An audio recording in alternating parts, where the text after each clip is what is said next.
Auzubillahiminash-shaytanir-rajim. Bismillahir-rahmanir-rahim. Dear students and viewers, अस्सलाम वालेकुम. I am Fayaz Ahmad Lone, teacher high school Gunjbatra. जैसा कि आपको पता है, we are discussing industries, which is the fifth chapter of geography of class 8th.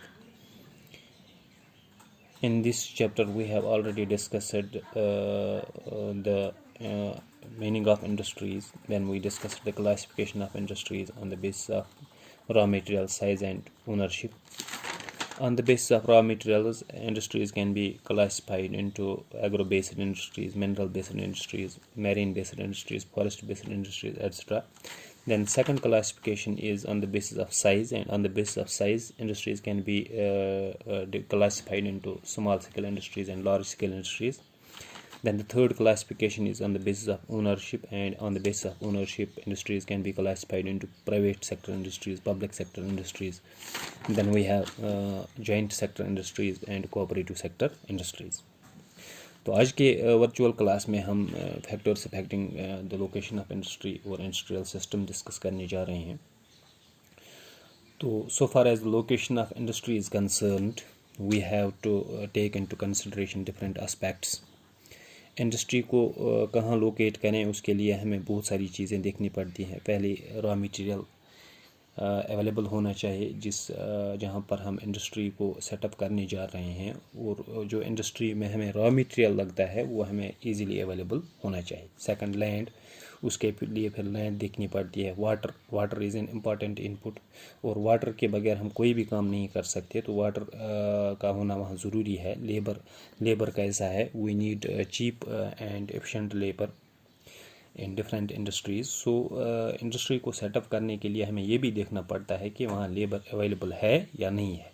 और power के बगैर इंडस्ट्री नहीं चल सकती. तो अवेलेबिलिटी ऑफ पावर जो है, that is most important factor affecting the location of industry. अगर किसी जगह पर हमें पावर सप्लाई ना हो तो वहाँ हम इंडस्ट्री को लोकेट नहीं कर सकते. कैपिटल, मशीनरी हमें ज़रूरत है, और ट्रांसपोर्ट इम्पॉर्टेंट जो फैक्टर है जो इंडस्ट्री को हमें सेटअप करने के लिए वहाँ से हमें ट्रांसपोर्ट की भी ज़रूरत पड़ती है. और जिन जगहों पर ट्रांसपोर्ट एक्सेसिबल ना हो वहाँ पर इंडस्ट्रीज़ लगाना हमारे लिए मुश्किल हो जाता है. Then the last is the market भी एक इम्पॉर्टेंट फैक्टर है, क्योंकि जब हम इंडस्ट्री को लोकेट करते हैं और उसके बाद उसके जो आउटपुट्स हैं उनको हमें मार्केट में ले जाना पड़ता है. और अगर मार्केट दूर हो तो उसका जो ट्रांसपोर्ट कॉस्ट है वो बहुत ज़्यादा हो जाता है, जिसकी वजह से प्रोडक्ट्स का प्राइस बढ़ जाता है और उनकी डिमांड कम हो जाती है. लिहाजा हमें इन सब फैक्टर्स को ध्यान में रखना होता है जब हम इंडस्ट्री को लोकेट करते हैं. कुछ इंडस्ट्रीज़ जो हैं उनको हम रॉ मटेरियल, जो सोर्स ऑफ रॉ मटेरियल के नज़दीक ही लोकेट करते हैं, एंड कुछ इंडस्ट्रीज़ ऐसी हैं जो हमें मार्केट में ही इस्टेब्लिश करनी पड़ती है. So it depends upon the product we are producing in the industry. अगर पेरिशेबल प्रोडक्ट्स हैं तो उनको मार्केट में ही हमें लोकेट करना पड़ता है. और अगर हमें कोई और इंडस्ट्री हो जिसमें ये प्रोडक्ट्स जो हैं, जिनकी प्रोडक्ट्स की लाइफ टाइम जो है वो ज़्यादा है, तो उसके लिए हमें ये मार्केट में लोकेट करने की ज़रूरत नहीं है, तो हम उनको रॉ मटेरियल के नज़दीक भी लोकेट कर सकते हैं. और ये बाकी चीज़ें भी हमें ध्यान में रखनी पड़ती है कि लैंड, वाटर, लेबर, पावर और कैपिटल, ये सारी चीज़ें, ट्रांसपोर्ट, ये सारी चीज़ें हमें वहाँ अवेलेबल होनी चाहिए.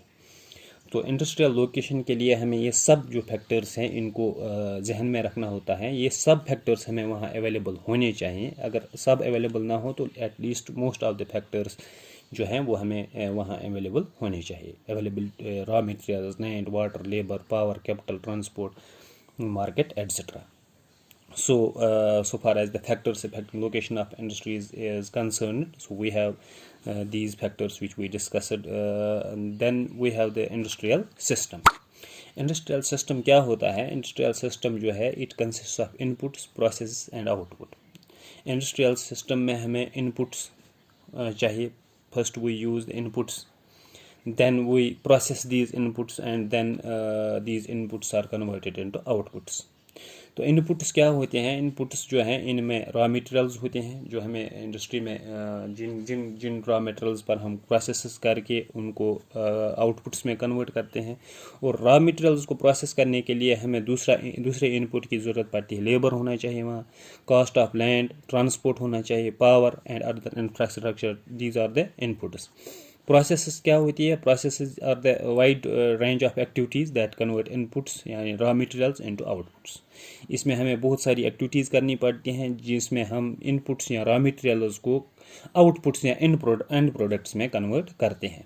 और आउटपुट्स क्या है? Outputs are the end products and income earned from it. For example, मैं आपको इसको समझाने के लिए एक एग्जांपल देता है। हमारे पास टेक्सटाइल इंडस्ट्री है।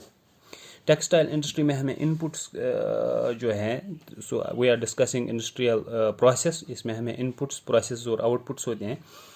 टेक्सटाइल इंडस्ट्री में इनपुट्स क्या होते हैं? Cotton, labour, transport cost etcetera हमें इसमें ज़रूरत पड़ती है। कॉटन टेक्सटाइल इंडस्ट्री स्पेशली हम इसकी बात कर रहे हैं। कॉटन टेक्सटाइल इंडस्ट्री में हमें डिफरेंट इनपुट्स की ज़रूरत पड़ती है। हमें कॉटन की ज़रूरत पड़ती है, हमें लेबर की ज़रूरत पड़ती है, हमें मशीनरी की ज़रूरत पड़ती है एंड ट्रांसपोर्ट जो है हमें उसकी भी ज़रूरत पड़ती है। तो प्रोसेसेस हम क्या क्या करते हैं? प्रोसेस में हमने पहले ही आपको बताया कि प्रोसेसेस में हम इन इनपुट्स को प्रोसेस करके आउटपुट में कन्वर्ट करते हैं। तो इन इनपुट्स को हम क्या प्रोसेस करते हैं इस इंडस्ट्री में? फर्स्ट हम जिनिंग जो है, this is the act of removing seeds from cotton with a cloth. जो हम काम करते हैं कॉटन जो है, कॉटन से के सीड्स जो हम कॉटन से अलग करते हैं, दैट्स कॉल्ड जिनिंग। तो ये फर्स्ट प्रोसेस है इस टेक्सटाइल इंडस्ट्री में। उसके बाद स्पिनिंग में जो है it is the process of converting fibre into this thread. Spinning में जो ये हम फाइबर जो है इसको हम थ्रेड में कन्वर्ट करते हैं। उसके बाद वीविंग में हम जो है ये कपड़ा दिस क्लॉथ को बनाते हैं। उसके बाद डाइंग, उसकी डाइंग एंड प्रिंटिंग होती है। Then we get the output is the shirt, pant that we wear etcetera. So industrial system में हमें इनपुट्स होते हैं, प्रोसेस होते हैं और आउटपुट्स होते हैं। हमने एग्जांपल ली कॉटन टेक्सटाइल इंडस्ट्री की, जिसमें inputs cotton, labour, factor, transport etcetera है, और process ginning, spinning, weaving, dyeing and printing. Output जो है that is the cloth that we wear, shirt, pant, jacket etcetera. So this was about factors affecting location of industry and industrial system. Thank you.